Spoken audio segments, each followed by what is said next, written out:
अज्ञानतिमिरान्धस्य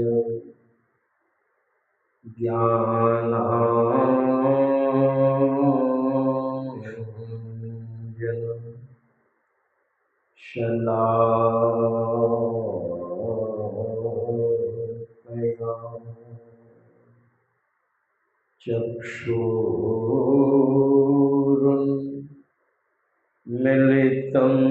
येन तस्मै श्री गुरुवे नमः। तस्मै श्री गुरुवे नमः। सर्वक्षण स्मरणीय अनंत श्री विभूषित परम पूज्य पाद परमाराध्य श्री सद्गुरु महाराज जी के पावन श्री चरणों में कोटि कोटि नमन। इन्हीं के मस्तिष्क एवं हृदय स्वरूप परम पूज्य पाद संत द्वय के पावन श्री चरणों में कोटि कोटि नमन। उपस्थित सज्जन वृंद, माताओं, प्रेम से और जोर से कहिए श्री सद्गुरु महाराज की। संत मत के नियमानुसार श्री रामचरितमानस सारस्वतिक द्वितीय सोपान अयोध्या कांड से पाठ सुन रहे थे। भगवान श्री राम और माता सीता घास और पत्तों के बिछावन पर शयन कर रहे हैं, सो रहे हैं। तुलसीकृत रामायण में तो नहीं, अन्य रामायण में वर्णन है कि पीपल पेड़ के नीचे शयन कर रहे थे। पीपल का पेड़ एक ऐसा पेड़ है जो हर समय ऑक्सीजन प्रदान करता है। तो पीपल पेड़ के नीचे शयन कर रहे थे। कुछ दूरी पर महाराज लक्ष्मण और निषादों के राजा गुह पहरा कर रहे थे, हिंसक प्राणी हमला न हो। उसी में गुह निषाद ने कहा, माता कैकेयी को इस तरह का वरदान नहीं मांगना चाहिए। तो लखनलाल बोलने लग गए। बोले लखन मधुर मृदु वाणी, ज्ञान विराग भगति रस सानी।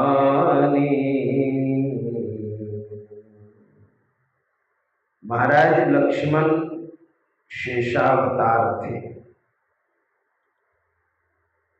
माता सीता लक्ष्मी के अवतार और प्रभु श्री राम भगवान विष्णु के अवतार थे। अगर संत मत की नजरिया से अगर हम देखें तो महाराज लक्ष्मण शब्द ब्रह्म है। अगर भगवान श्री राम पार ब्रह्म है तो महाराज लक्ष्मण शब्द ब्रह्म है।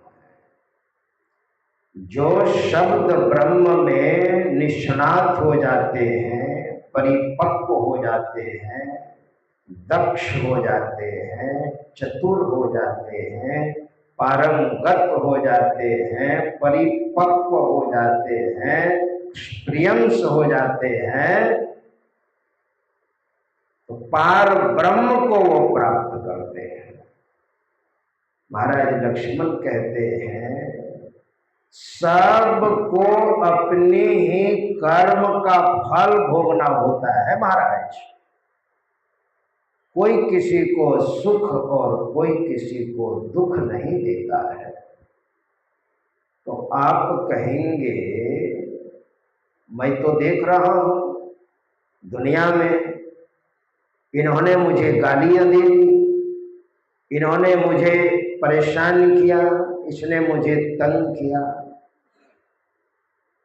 कर्म के अनुसार चाहे इस जन्म का कर्म हो या पिछले जन्म का कर्म हो, एक बहुत उच्च कोटि के साधक गीता प्रेस गोरखपुर के संपादक जय दयाल गोविंदिका, उन्होंने अपने ग्रंथ में लिखा है कर्म का फल अगर गड़बड़ सड़बड़ कर्म आपके जीवन में हो गया है, चाहे इस जन्म में चाहे पिछले जन्म में, गड़बड़ सड़बड़ कर्म रोग बन करके आता है, बीमारी बन करके आता है। अक्सर और अपने रहन सहन, खान पान, व्यवहार की गलती से अगर बीमारियां आ जाए तो वह बीमारी रोग इलाज कराएंगे, जड़ी बूटी दवा दारू से वह बीमारी ठीक हो जाएगी। और गड़बड़ सड़बड़ कर्म रोग बन करके आया है तो दवा दारू से वह बीमारी ठीक नहीं। इसलिए मनुष्य को कर्म करने के समय बहुत सतर्कता चाहिए, बहुत सावधानी चाहिए। लेकिन जीवन में सत्संग होगा तो ना, जीवन में अच्छी संगति होगी तो ना, धर्म शास्त्र का अध्ययन आप करेंगे तो ना, वह भी मनमाने ढंग से नहीं, अच्छे साधक साधनशील पुरुष की सन्निधि में बैठकर, मनमाने ढंग से नहीं। क्योंकि धर्म शास्त्र में जो लिखा हुआ है वो अपने मनमाने ढंग से अर्थ कीजिएगा तो नहीं होगा। कर्म का फल आपके सामने में आएगा ही, क्योंकि कर्म बड़ा बलवान होता है। आप जो भी कर्म करते हैं, संत कबीर साहब ने कहा है चित्रगुप्त जब लेखा मांगी है, पूछी है पिछल कमैया, कहे कबीर सुनो भाई साधो, सिर धुनि धुनि पछतैया। चित्रगुप्त जब आपसे लेखा जोखा हिसाब किताब किस तरह से आपने कर्म किया है, आप स्वतंत्र नहीं हैं। आप भोजन करते हैं, दाल भात सब्जी फल वगैरह रोटी जो भी खाते हैं आप, खाद्य सामग्री, और अंदर जब खाद्य सामग्री जाती है तो अंदर में रस, रक्त, मांस, मेद, अस्थि, मज्जा, शुक्र आदि आदि 7 धातुएं जो बनती हैं, आपको पता है अंदर में कैसे काम हो रहा है? नहीं। इसी मुंह से खाद्य सामग्री खाते हैं, सुस्वादु पदार्थ खाते हैं, और इसी मुंह से दवा भी खाते हैं। अंदर मशीन है, मशीन अपना अपना काम करती है। कैसे वहां पर धातुएं बन रही आपको पता है? नहीं है पता, मतलब आपको नहीं पता। उसी तरह से आप जो भी कर्म करते हैं, इसका हिसाब किताब, ये सब हिसाब किताब आपको देना पड़ेगा। हमारे महापुरुषों ने कहा 3 तरह के कर्म होते हैं। हमारे महापुरुषों ने कहा, जैसे हम कोई कर्म करते हैं, जैसे कि भजन ध्यान आप कर रहे हैं, अभी यहाँ ध्यान साधना चल रही है, 3 समय सत्संग हो रहा है और बाकी ध्यान हो रहा है। तो इस तरह जो आप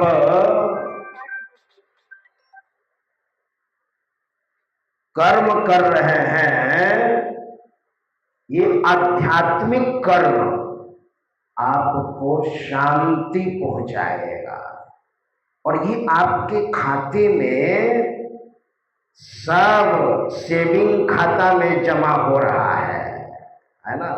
आपके खाते में सब जमा होगा, और इस धर्म में, इस आध्यात्मिक कार्य में अगर थोड़ा बहुत अगर आप अपनी कमाई का दशांश दान पुण्य करेंगे, तो ये दान पुण्य आपके सेविंग खाता में जमा होगा।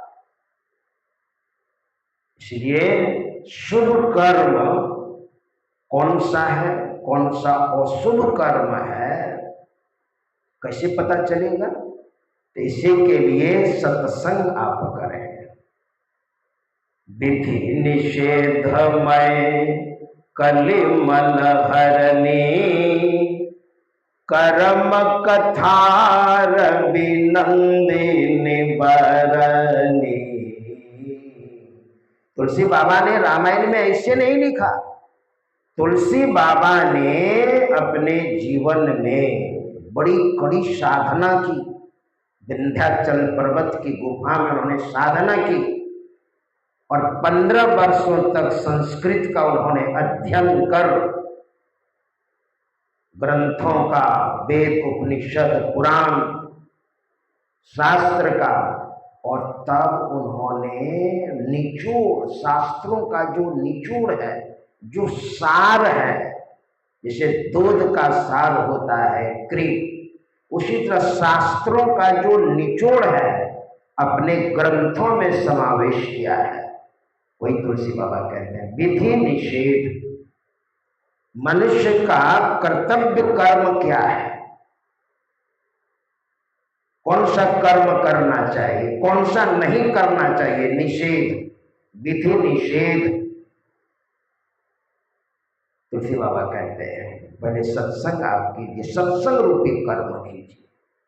जो हम कर्म कर रहे होते हैं, और बिना कर्म किए आप रह नहीं सकते।